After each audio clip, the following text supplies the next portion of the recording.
my videos. Make sure you like, comment, subscribe if you want to see more content like this. So today, we are going to be doing a review on this cute little pamphlet I got from a local pet store that I am by. So today, I thought it'd be kind of fun since gerbils are a little bit misunderstood and they have a lot of different requirements, different from hamsters. So I thought maybe I could see what my local pet store says about gerbils. Looks like a little hazelnut on the front too. It's so cute. Okay, so the first thing it says is diet. A well-balanced diet consists of high-quality gerbil food and limited amounts of vegetables and fruits. Yeah, that's pretty right. You want to make sure you get a good quality gerbil food, and vegetables and stuff is always a good thing. Next it says clean, fresh, filtered, chlorine-free water changed daily. Yes. Do not feed chocolate, caffeine, or alcohol, as these can cause serious medical conditions, and avoid sugar and high-fat treats. That is very excellent advice. So, the next step is feeding. Things to remember when feeding your gerbil. Fresh food and water should always be available. Yes, fresh food and water should always be available, although you don't have to feed every single day, because don't forget your gerbils hide their food as well. So you don't want them to get overly fed with overfood everywhere. Next thing it says is a limited amount of vegetables and fruits can be given daily, but should not exceed 10% of their total diet. Yeah, that's pretty good. Vegetables and fruits should be eaten within 24 hours, should be discarded. Yep. Housing is next. Gerbils accumulate well to average household temperatures, not to exceed 80 Fahrenheit. Be cautious of extreme temperatures changes. The habitat should never be direct sunlight or a drafty area. Yes, you do not want it in direct sunlight or a drafty area, like when an air conditioning always blowing on it can be very bad for them. Alright, habitat should be glass or metal. I have never heard of a metal gerbil habitat. That's just a little weird, but okay. I guess they can't chew through it, so. And escape-proof, obviously. With solid bottom.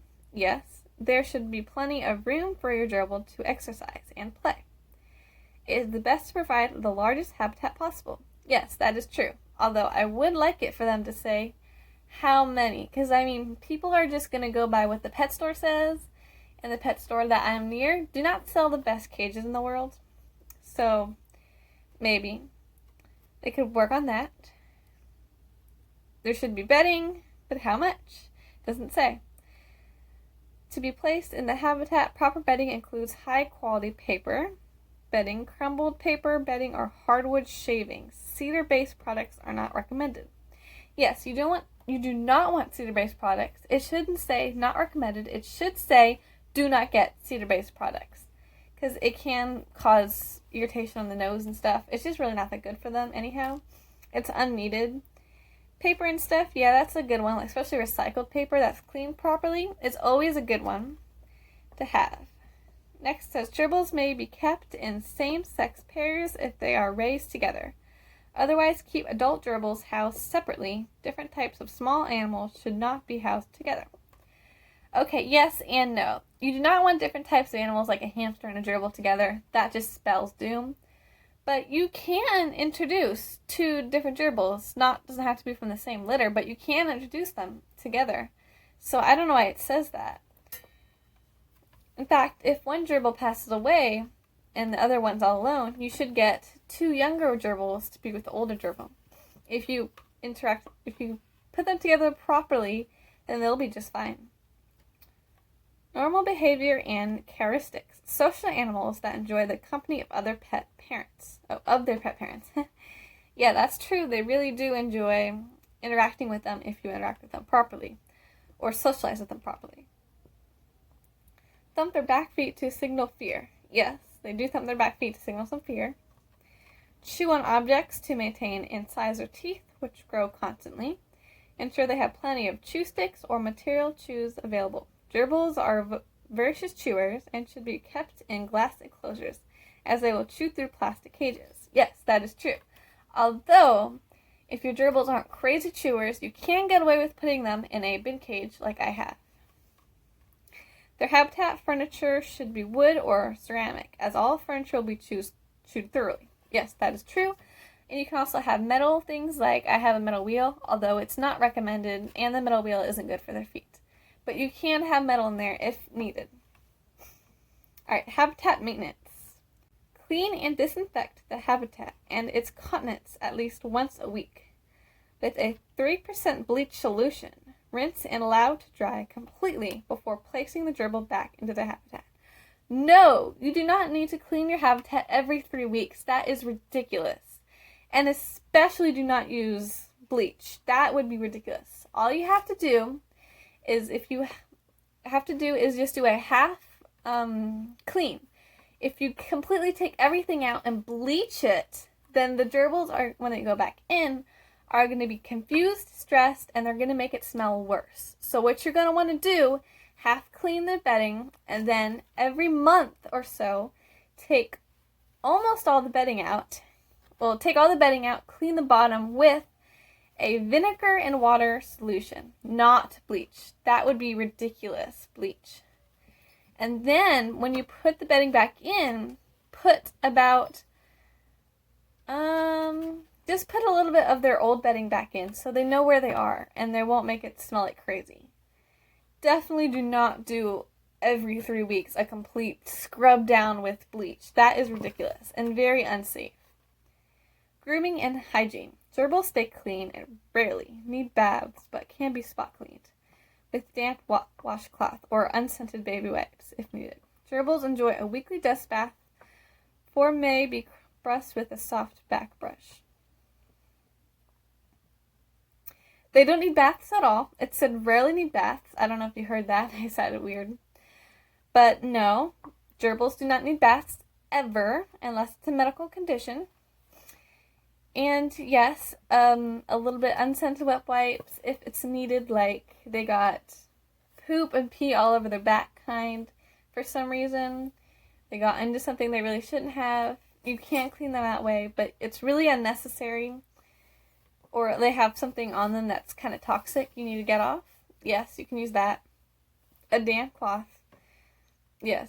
It's normal for gerbils' teeth to be yellow. Cleaning is not necessary. Yes, that is true. Consult with a veterinarian if gerbils' teeth seem too long. Yes, that is a good idea. If your gerbils' teeth are getting longer, you're going to need to put more things in there from the chewing stuff. But if it's too long, getting a veterinarian involved is a good recommendation. Okay, and that is it for this. And on the back it says shopping list for needed supplies. Approximately sized habitat. Still, it doesn't say the right size. It doesn't say any size, so it could do one of two things. It could make the people look up gerbil cages and then go, oh wait, look at that. They need a bin cage instead of, I don't know, some Tiny Tails thing. I think I saw that somewhere. I haven't seen it where I am though. Also, it says high quality gerbil food. I like how it says high quality, but I wish it would give you a recommendation of what kind of gerbil food. Maybe, we could see like what kind they recommend and then I can just judge it by that. But again, they're going to go at the pet store and the pet store employees don't really know what they're doing where I am. It says treats. You don't really need to buy treats. You can, make them out of things. But yeah, treats is a fun thing always. Bedding, yes.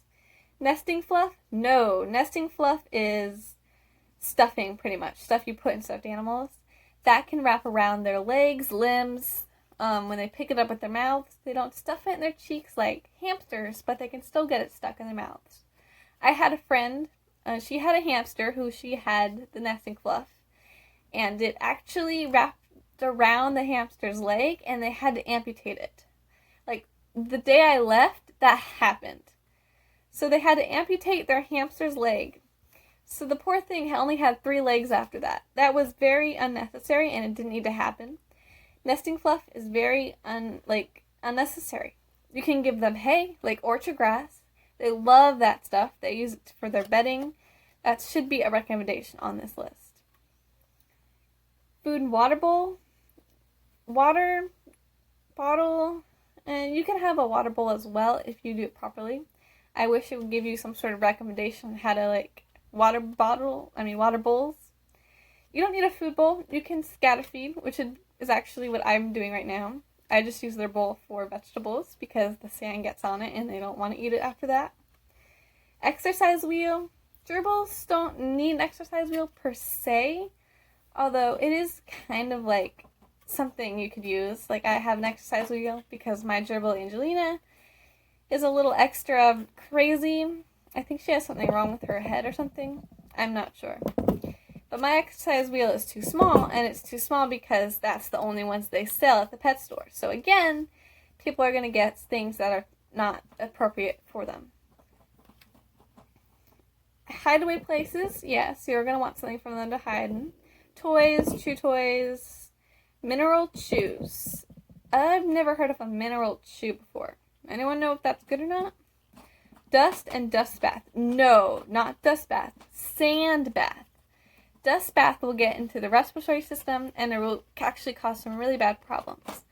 What you want is a sand bath. Sand, not dust. I'm going to be doing a video soon on how to appropriately clean sand out if you want to get like kids sand or whatever. Not sand from the outside because that would be ridiculous. Chew tubes, books about gerbils.